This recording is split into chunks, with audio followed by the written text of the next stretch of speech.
All right, we're starting chapter 14, waves and sound. Basically, waves are just kind of disturbances that carry energy with them. They ultimately don't move the medium through which they're traveling. Once the wave has passed, should all go back to where it was unless the wave, stretches it beyond what it can actually do and it breaks. So we're going to cover types of waves, waves on a string, harmonic wave function, sound waves, sound intensity, Doppler effect. I think we should all know that one, right? Anytime you hear something loud coming towards you and then going away from you. We're going to look at superposition and interference of waves, standing waves, which is what the next lab is on, that and waves on a string, and then beats, which is how you get speeding tickets. All right. So 14.1 types of waves. Basically, again, like I said, it's just a disturbance that goes from one place to the other and carries energy with it. It doesn't actually transfer mass. The easiest one and one you're probably most familiar with is a transverse wave. This is where the velocity, the direction of motion of the wave right here, is perpendicular to the oscillation of the particles in the medium. So as you can see here, the particles of the string, each little bit of the string is moving up and down, while the waves travel perpendicular to that horizontally toward the wall. And that's what you have there, right there. If you were to put a little piece of red ribbon or something like that on here, all you would do is watch this red ribbon go up and down, straight up and down in simple harmonic motion. So each location on that string is actually going in simple harmonic motion. We talked about that. I showed that before with the marker, where I moved my hand up and down like it was simple harmonic motion, and then I started walking this way, and it drew out a nice wave. So that's essentially what we have going on here. They're very closely related, so we'll see some of the same terms and equations for this. The second type of wave that you should be interested in is a longitudinal wave. You can think of this also as a compressional wave. Sometimes people just call it that, but it's a longitudinal wave. This is a wave such that this velocity here and the direction of motion of the particles in the medium are parallel. So as the particles go like this, that's also the same direction. Parallel and I guess anti-parallel is the direction of the travel of the wave.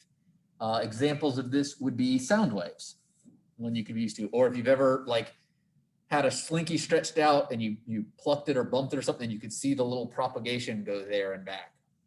All right, those are compressional or longitudinal waves. So as the speaker vibrates forward and backward, it causes compressions in the air and creates sound, and it goes out and you can hear it. The places at highest density are called compressions. You can see them. You can see those right there pointed out. And they're right there in the middle, these highest density, highest compression points. Those are compressions. And then in between those are called rarefactions. Those are the places of lowest density. And it's right in between them. You could think of the compressions as crests and the rarefactions as troughs, if you wanted to correspond this to the transverse wave, which is a little bit easier to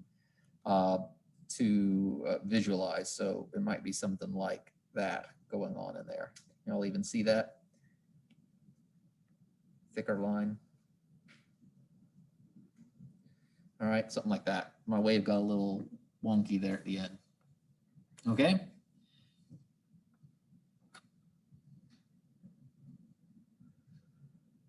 Okay. All right. If you look at ocean waves or water waves, this is actually a combination of the two waves, transverse and longitudinal. And so what you end up with is a sort of circular motion. If you watch something going up and down on the waves in the ocean, it actually makes a circle as the wave goes through it. It goes up and down, and then also it moves like forward and back as it does it. All right, if you've ever been in it, you can kind of feel that. You're going forward and backward and around like that. Okay, so it's doing both at the same time. Here we can talk about how we can start to look at these mathematically. Again, we have wavelength. This is the distance from one point on a wave to an identical point on the next wave, and that's called your wavelength. and it's the distance over which it repeats right there. So if we're looking back here at a wave, this, like crest to crest, this would be one wavelength, or even trough to trough would be one wavelength. Crest being our highest point, troughs being our lowest point. And then of course, right in the middle is equilibrium, just like on simple harmonic motion.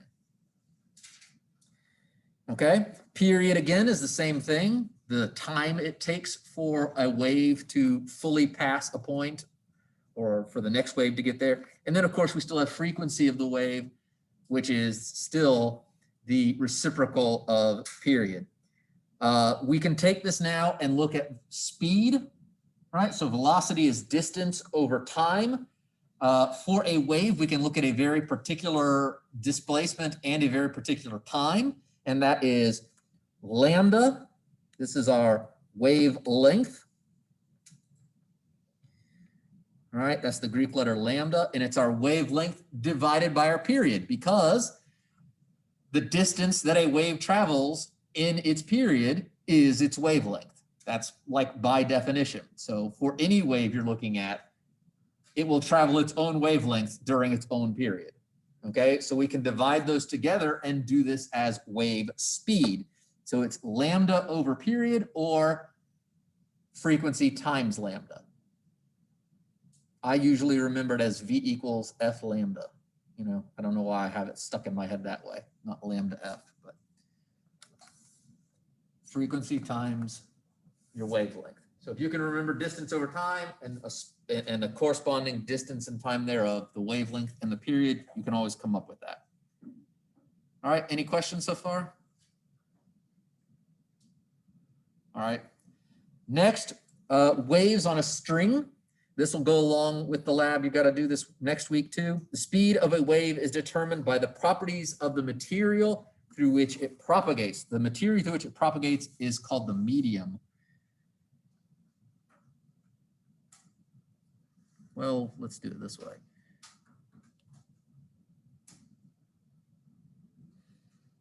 That's called the medium. And physical waves have to have a medium to travel through. That's sound and vibrations and waves and oceans and stuff like that. For a string, the speed of the wave is determined by two things. One, the tension in the string. If you've ever played a stringed instrument, to tune it, you change the tension in the string. You either loosen or tighten it, right? The tighter you make it, the higher pitched it becomes, because it gets to be that the waves travel faster on it, and therefore it makes a higher pitched sound. The second thing is the mass of the string.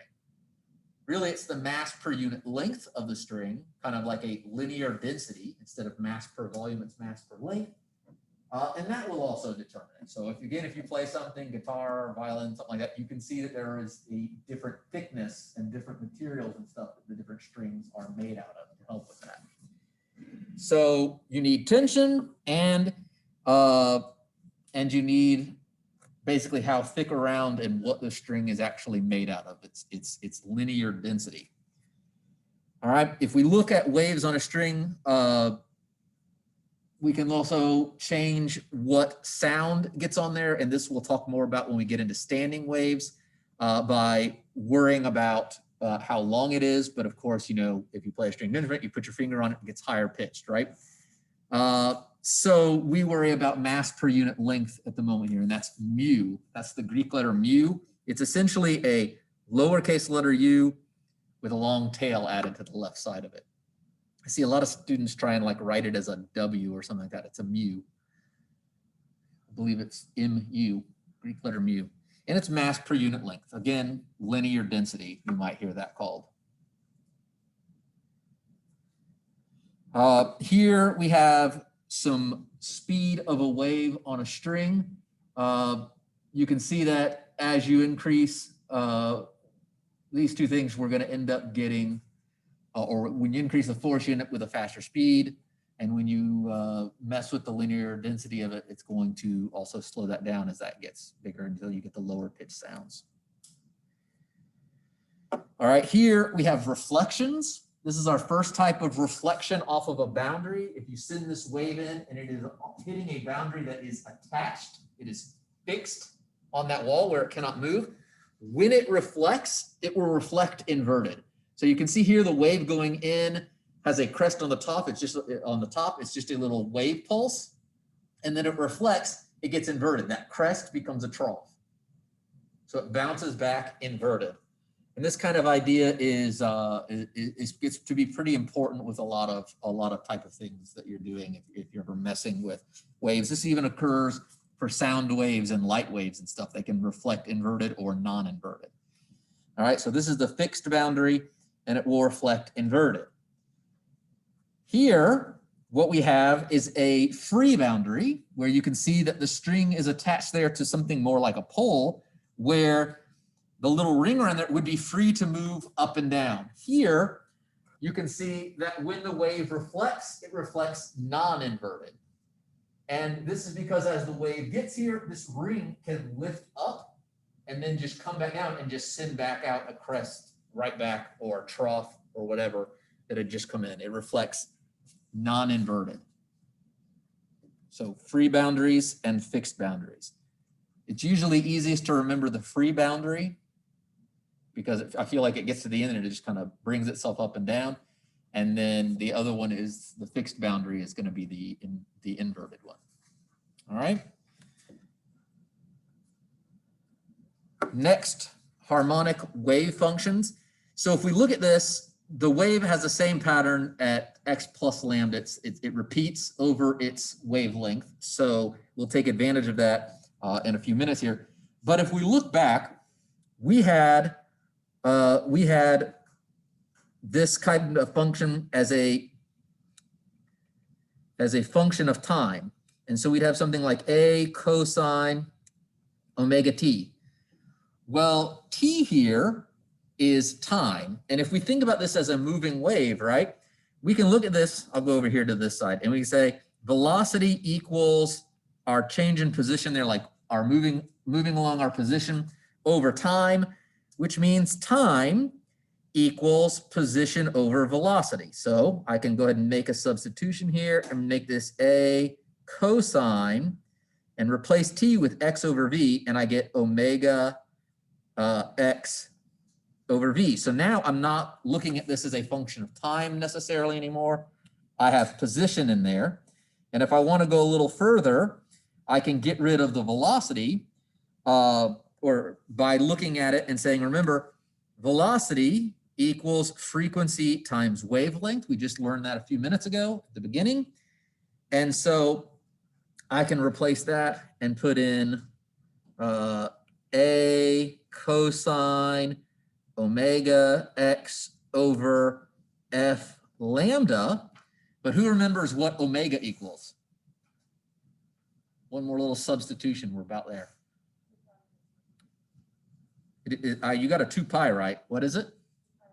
2 pi over t or 2 pi f. Yeah. And so we can, I'm running out of room there. We can say a cosine 2 pi f x over f lambda. Those frequencies will cancel. And we're back to the 2 pi x over lambda that we have here. And this fits better for looking at our wave movement rather than just one thing moving up and down. We can actually look at how the wave, like if we're looking at a specific point on the wave, we can look at how it's moving as we go through there. Okay, so that's the kind of form that we're going to have for it. If we want to look at how a particular point not just moves up and down, but an actual, not a point in the medium, but rather the actual the actual like part of the wave moves, like say we're looking at a crest here, then we can look at this right here, which again should be not too bad here as position equals velocity times time, right? I believe this is how I did this earlier, is velocity times time, and then velocity is f lambda times time, and then we can replace f with 1 over the period. So we get lambda t over the period, and that's what we have there. And so there we're just looking purely at the position of the wave as time goes on. So as we keep increasing time, say we pick a position of a wave that starts at our 0 point, wherever we pick for being 0, and we can propagate along and follow that crest according to that right there, according to x equals lambda t over period. Okay? Doing okay so far? No questions for me? Is that a no questions because I have no idea what to ask, or a no questions because so far this isn't really very bad? Both? And it's very hard to tell, like, it's really hard to tell the looks on y'all's faces as it is, but with these masks on, I really can't tell if there's like looks of confusions or, huh? Sure. We can do some applications. You want to? Okay, let me get through this section and then we will. All right. Here you can see all we're really doing is taking into account the repetitiveness of it and adding time back into there. This is our lambda t over t. So x minus it, we're just looking at each of the different ones as it moves along. So we get our full wave equation where we can look at it as it travels. And then of course we have the pictures there on the right where you can see one single wave period highlighted in blue, darker blue, and you can see it moving as time goes on. All right, if you looked at this at time t equals 0, it would just be the 2 pi x over lambda. And then as time goes on, it's going to keep propagating it. It's going to keep phase shifting it to the right. All right. Y'all know that from your trigonometry days, that phase angle or phase shift that you have added on inside a sine or cosine. Okay, and is that the end of 14.3? So let's take a look. Let's see what questions we have here for 14.3. 4 through 14. Okay, how about here? A 12-meter rope is pulled tight with a tension of 92 newtons. When one end of the rope is given a thunk, it takes 0.45 seconds for the disturbance to propagate to the other end. What is the mass of the rope? Did we even do that equation? So we come back over here. I don't know if we got to that yet, did we? We talked about it.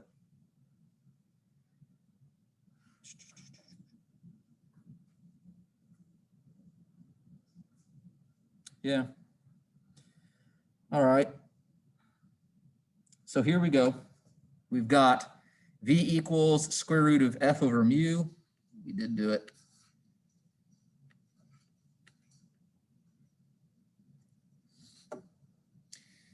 And so here we're being told we've got 92 newtons, and then we've got 12 meters. So velocity, so we're given, it's going to go a distance of 12 meters, right? It goes from one end of the thing to the other, right? Am I crazy on that? I messed that up last time, remember? And then we're told it does it in a time of 0.45 seconds, and that we have that tension there of 92 newtons stretching it. And so we want to figure out what the mass is. And remember, mu is mass per length, per unit length.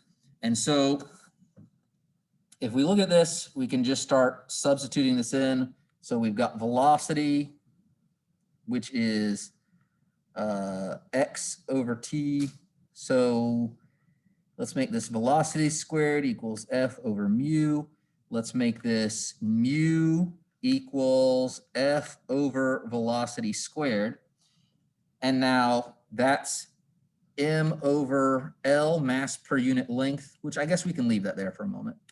And so we have velocity squared, which is position over time. So it's going to be x squared over t squared, like that, which will just equal ft squared over x squared. And then that will be our linear density, mass per unit length.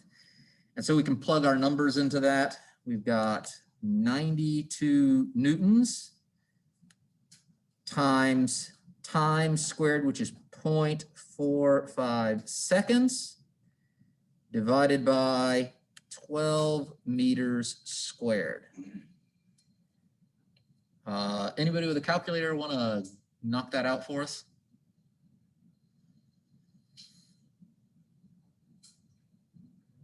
So about 50 divided by 144. So we're looking at maybe around a third.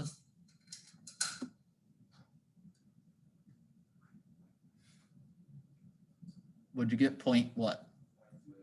0.2875. So just under it, right? So we'll go with 0.29. And then if we look at our units, we have newtons times a second per meter squared. Anybody tell me what is a newton? So we'll come right here below it. What is a newton?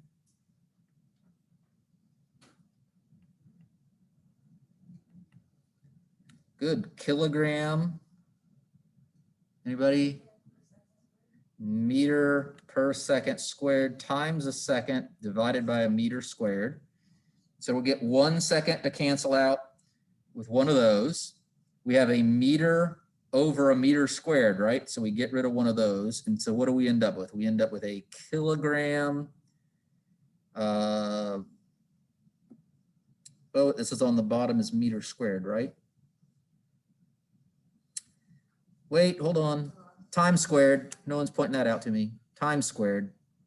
Redo that again. That's, so it should be, just take that answer and multiply it by 0.45 again. So we're like 1.15 or something, 0.12. Sorry, thank you. 0.12. So that's a second squared, canceling with that second squared. See, this is why I told you how to get real good at units, because as soon as I was doing the units and I saw that it didn't work, I knew I'd made a mistake. Units are a great help. So obviously I did that totally on purpose, right? Right, yeah. And so it's a kilogram per meter is what we're left with. And that is a good unit for mass per length. So we have a kilogram per meter, and then we have how many meters. So now the next thing we need to do is figure out mu equals mass per length.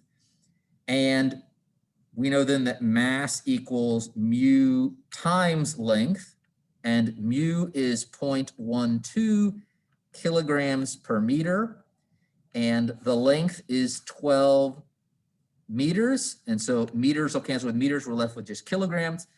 12 times 12 is 144. So this should be about 1.44 kilograms.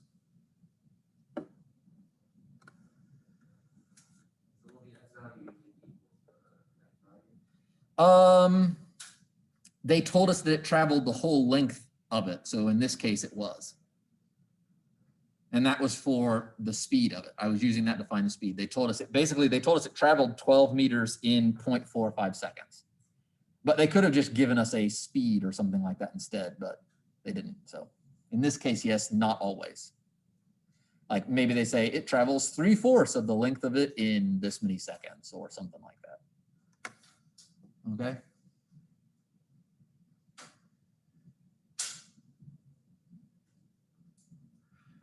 Lots of fun, huh? Any other questions?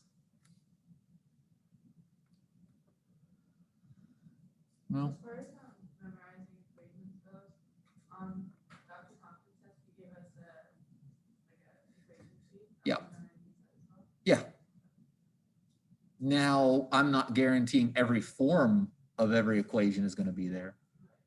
But, you know, like I'm not going to give you, like if I might give you sine of omega t. I wouldn't give you sine of omega t, sine of 2 pi ft, and sine of 2 pi over t times, you know, like I wouldn't give you all three of those.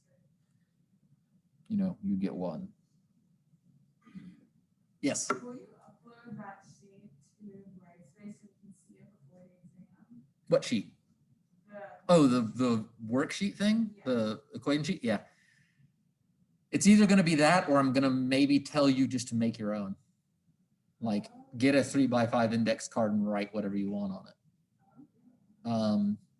The benefit of doing that really isn't the having the sheet.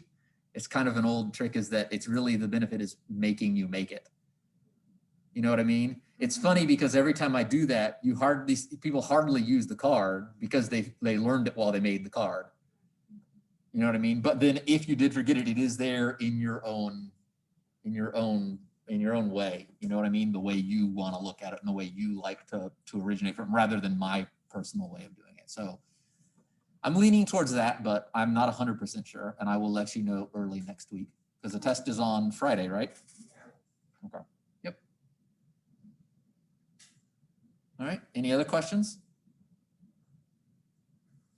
Yes. Is there a place to see the solutions to all of the examples? No, I was thinking that I was going to go through and start solving the ones that we don't get to in class. I didn't want to solve them ahead of time, but like sometime next week, I was going to start solving the ones we didn't actually get to in class for y'all. And then you'd be able to go in and look at them. Anything else? Everybody watching this video later, sorry about this part. Just, hit the little skip ahead. Okay? All right, let's look at this one. You drop a stone from rest into a well that is 7.35 meters deep. How long does it take before you hear the splash?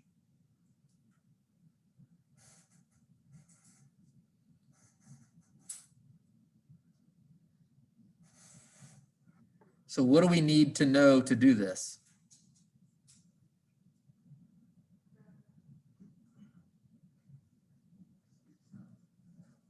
We need to know the speed of sound. Should we look up assume this is like 20 degrees Celsius at such and such time, or can we just approximate a sound speed? Isn't it about 340 meters per second, if I'm not mistaken? So to do this problem, we're going to basically break this up into two parts. First, the stone fallen, because we have to worry about that, and then how long it takes for the sound to come back to us. So we'll look at that. So part one is, here's our well, is stone falling. Part two, so this is part one. Part two is, here's our well, is sound waves making it back up to us. All right. So let's figure out how long does it take for this stone to fall down and hit the bottom of the well. How do we do that? Think way back to your nice kinematics. Okay.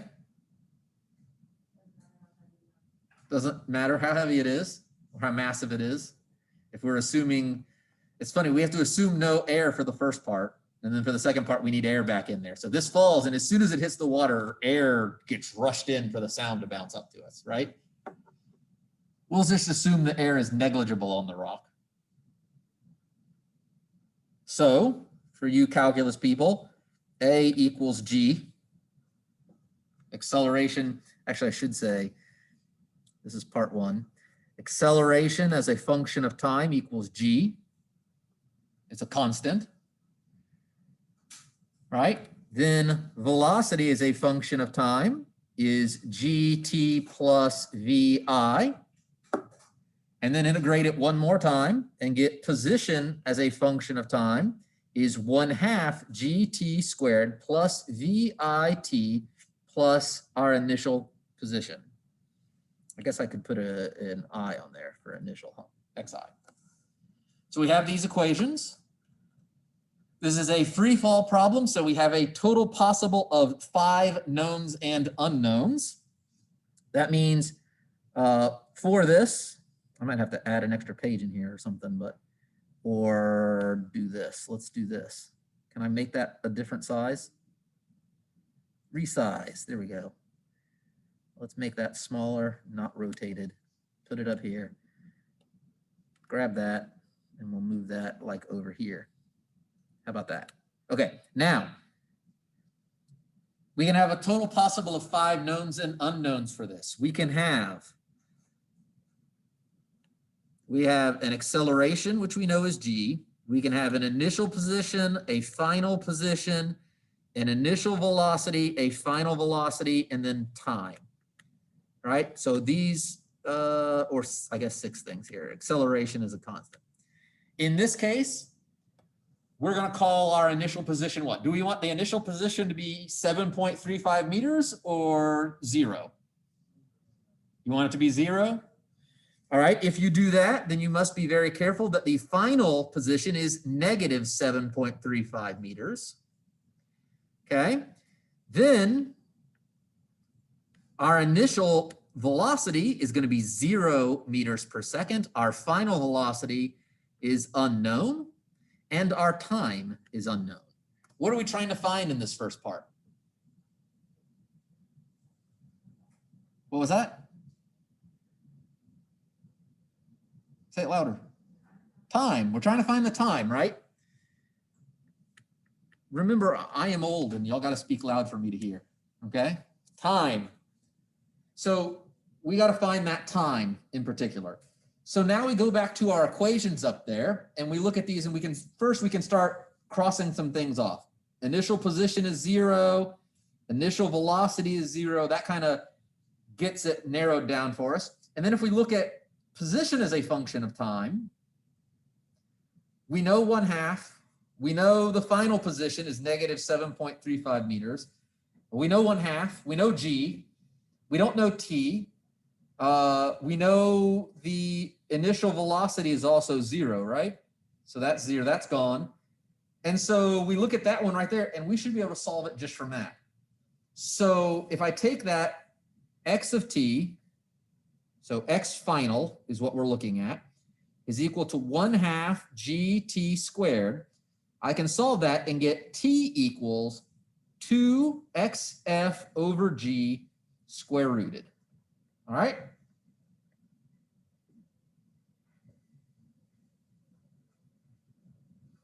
That little f is supposed to be a subscript. Up there, it doesn't look like a subscript. So x sub f, x final. Subscripts are your friend. They help you tell the difference between x's and v's and stuff like that. I will even sometimes do problems where I write entire words out as descriptions as in the subscripts. So just be meticulous, okay? Let the math tell you the answer. Once you set it up, like once we set this part here on the left up, this part, that was all the physics. After that, it's just pure math, okay? So now we're gonna let the math tell us the answer. Now, we'll move on. Let's look at part 2. Part 2, we have to figure out how long does it take for the sound to come back up to us. All right, for this one, do we have an acceleration for the sound? No. If there's no acceleration and we look back at our original kinematic equations there, these ones right here, let me grab them real quick. These same ones, all right, if I bring those over here and we look at this and say, okay, our acceleration here is 0. That goes to 0. Let me get rid of these things that I made go to 0 here, right? Okay.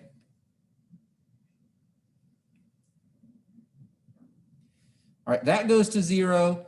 Therefore, this goes to 0 and this goes to 0. And we have, this is essentially our final velocity equals our initial velocity, which means we have no acceleration. It's not changing speed. And the only thing we have to worry about is this right here. If I subtract that xi over, if I make this x final and I subtract this over, it's x final minus x initial equals VIT, which just means delta x equals VIT. And that's all we're interested in, right? With no acceleration, that all goes back down to just velocity equals distance over time. Here, we're interested in time. So we'll go with t equals v velocity, which we don't have to say as initial or anything anymore because it's the same as initial and final, over displacement, delta x. And now we can solve that one where we said this was what? We said we were doing the velocity of sound. We said was 340 meters per second. Is that right? It's kind of squishing that off to the side there. Sorry.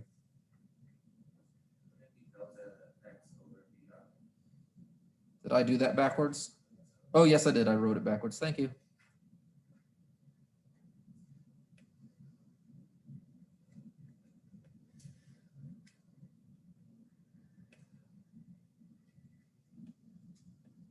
that good?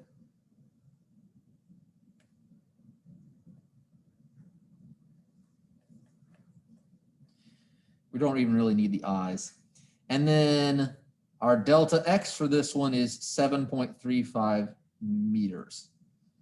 And I don't have to worry about it being positive or negative because here we're only looking just at the total time.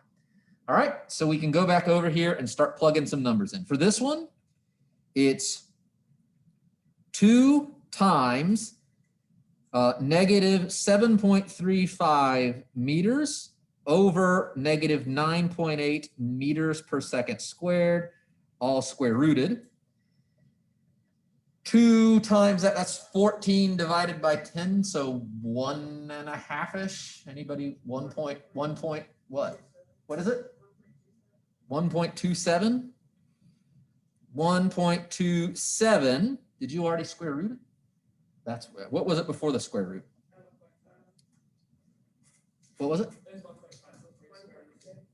Uh-oh.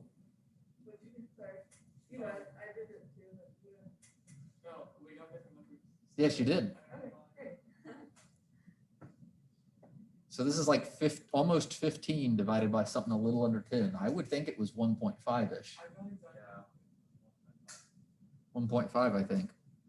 Sounds really close to me. And then this is, then we look at our units. We have meters divided by meters per second squared. Those meters will cancel. So we have 1 over second squared. So this is 1.5 seconds squared, square rooted. And so then after we square root 1.5, what do we get? 1.2 something? 2 what? 2. And then the square root of second squared is seconds. So that worked out, gave us a nice time.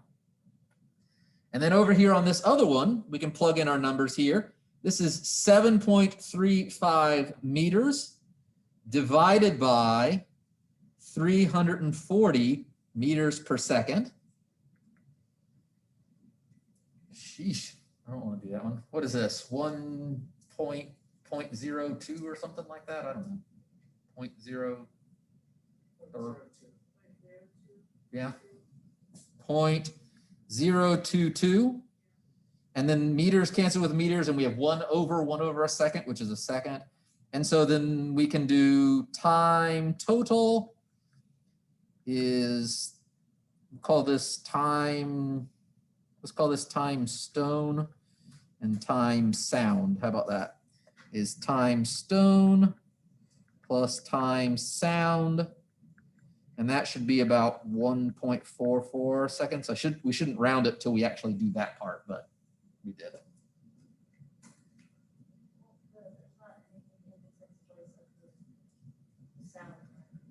Oh, that's not 0.22, that's 0.022. Yeah. Y'all will enjoy pointing out my tiny little mistakes. I really don't like plugging numbers in.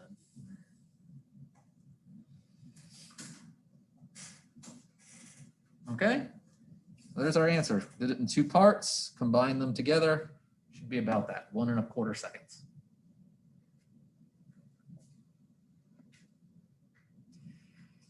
The time it takes for the sound to get to us is actually pretty small chunk of it, right? For that little of a distance. So, any questions on that one?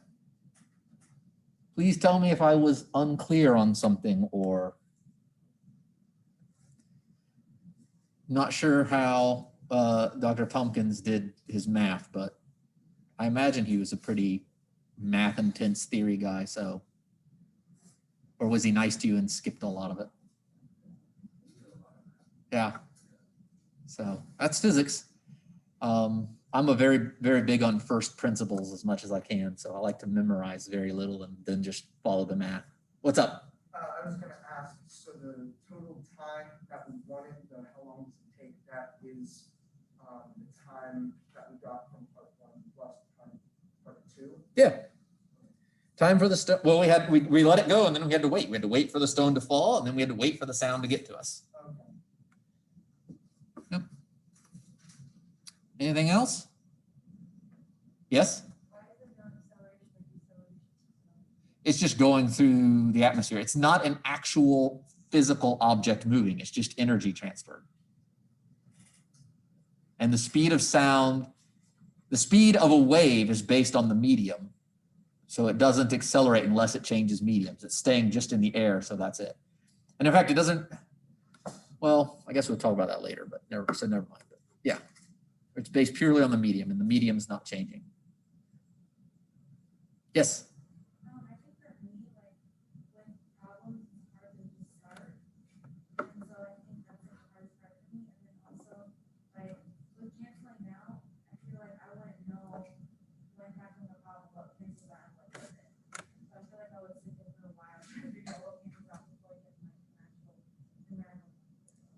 You mean like where I crossed out the things that were zero? Yeah, that's one of the things I always teach is once you write down your equations you think you're going to use, write down your knowns and unknowns, and before you do anything else, always go through and cancel out anything that's zero. Always do that. Just get in the habit of it.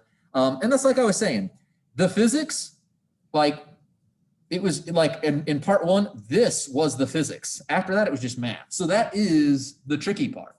Beyond that, it's just here, it's some algebra, right? But before that, there you have to think about the situation you're given, you know, what's happening, what rules and laws do you know and stuff like that in order to set it up. So the setup is the physics. And yeah, that is the hard part. And the only thing I can really say is experience. Just keep doing it lots and lots and lots of times. You know, I don't know a better answer for it than that. Do it a lot. Get in the book, go beyond the homework if you need to until you get good at it.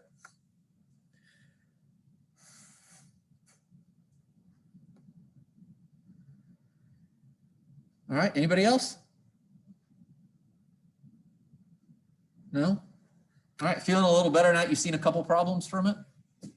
Okay, I don't know what's the next one.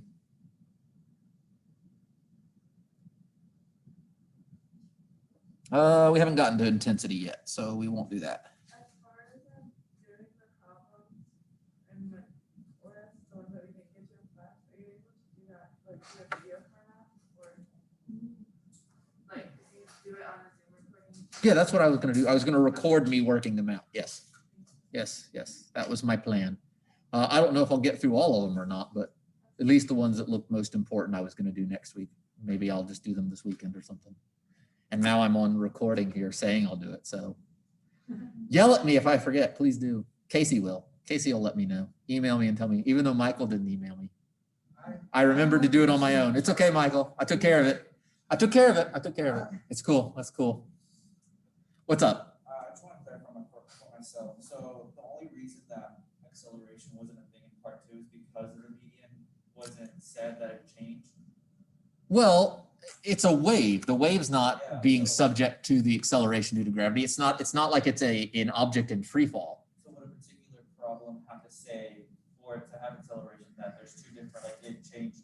We're not going to deal with the time during which it changes mediums. We might later look at what happens when it changes mediums. Like we'll do that with optics and stuff like that, but not this moment. And technically those reflections off the fixed and free boundaries occur when it changes a medium. Like if you tie a knot in the string, when it gets to the knot, there will be reflection off it. So whenever it changes medium, there's some reflection and some transmission. So you tie a knot in the middle of it and you pluck it, it'll hit there, right? A little bit will continue on and another part will reflect back. How much of which occurs tells you either, you know, like if it's sound waves, how much of an echo is there or how much of a transmission is there. Yeah. Okay, so just off of that, so just an example would be if someone's talking and someone's underwater, right? And Yes. you have to like figure out the change in the medium. Yes. If you've ever, you remember those old pool cleaners that made noise? Back when I was young, they click, click, click, click, click, click, click. They clicked. Did y'all ever see those? Or anything. If you're above the water, you don't really hear it. But as soon as you go under, what happens? It gets really loud, right? Because now it's not changing mediums like it was before. It had to leave the water. And so there's a lot of reflection because there's a very big difference between the bigger difference there is in the mediums, the more reflection there is. And so it has to change that. This is something I was going to talk about. We just didn't get to yet. that occurs. So y'all are good questions. You're getting ahead on me. I just haven't gotten to this stuff really yet. So, all right, we have 3 minutes left. Let's see what we can do. We already did that. Here, sound waves, they are longitudinal waves, just like the slinky waves. I kind of already mentioned that. Series of compressions and stretches. There you can see it. You can treat it looking at the densities as though they are transverse waves, but they're not really. But they do interfere. I mean, that's how noise canceling headphones and stuff work. They listen to the sound that's incoming and then they create a wave that's, you know, just the opposite of it, essentially, that cancels it out. But we'll talk about that more when we get to wave interference. All right, but you can see density variation and pressure variations there that are occurring as that goes through, okay? And again, it has to be in a medium. Sound does not travel through vacuums. Here are some sound waves, different speeds in different materials here. So if you look at something like aluminum, the speed is 6,420 meters per second. All right, look at it in air, 300 and something meters per second. Which is it faster in? Right, in the aluminum, in the more dense material, right? Sound actually travels much better and much faster and farther through more dense materials than less dense materials. All right, that's why if you want to talk to someone and you want them to really hear you, you want something really big and dense right in between you, like a big thick door or these walls. That way the sound will travel a lot better through it, right? We've all experienced that, haven't we? I can't get anybody to agree with that one, huh? And we just already actually, because y'all got ahead of me, talked about the reason why, and it's that reflection part. Although the sound will travel better through a wall or something like that, it has to go from the air into the wall, and so most of it reflects. And so that doesn't actually help. But if you were ever in a situation where you had to cross a really long train track bridge and you didn't want to get stuck out in the middle and get hit by a train unable to get anywhere, right? You can actually get down and like bite the tracks, and you'll actually feel the vibration of a far off train through your teeth way before you could ever hear it, because it travels a lot further and better through the train tracks, through that dense material, than it does through the air. And then also here, I'd give the example of the pool cleaner that I already gave, all right? Because it bounces around inside there instead of reflecting out, okay? So you can see that travels a lot better the more dense the material tends to be, okay? And if you wanted to think about like if you had a bunch of dominoes that were stacked way far apart and you had to wait, you knocked one domino and you had to wait for it to fall over and then just knock the next one over, versus having all the dominoes crammed real close together. As soon as you push that first one, that's gonna really just move the other one at the end like right away, isn't it? Okay, all right, okay, we'll stop there. Here, this is just talking about last little quick thing, 3 extra couple minutes of education here. This is frequencies of which people hear. Ultrasonic, of course, is above it. Infrasonic is below what we can hear, the threshold of hearing. I myself am old, I cannot hear anywhere near 20,000 hertz. Typically, this is one of my favorite moments when I pull out one of those little sound making things and I just keep turning it up, and then it's real loud. And all you young people cringe at the horrible high-pitched sound that I can't even hear. Right? And they used to make those apps, I think they called them like teen repellent, and it would just play a really high-pitched noise that bothered all the teenagers and not any of the old people. So anyway, y'all have a great, wonderful weekend, and thanks for coming.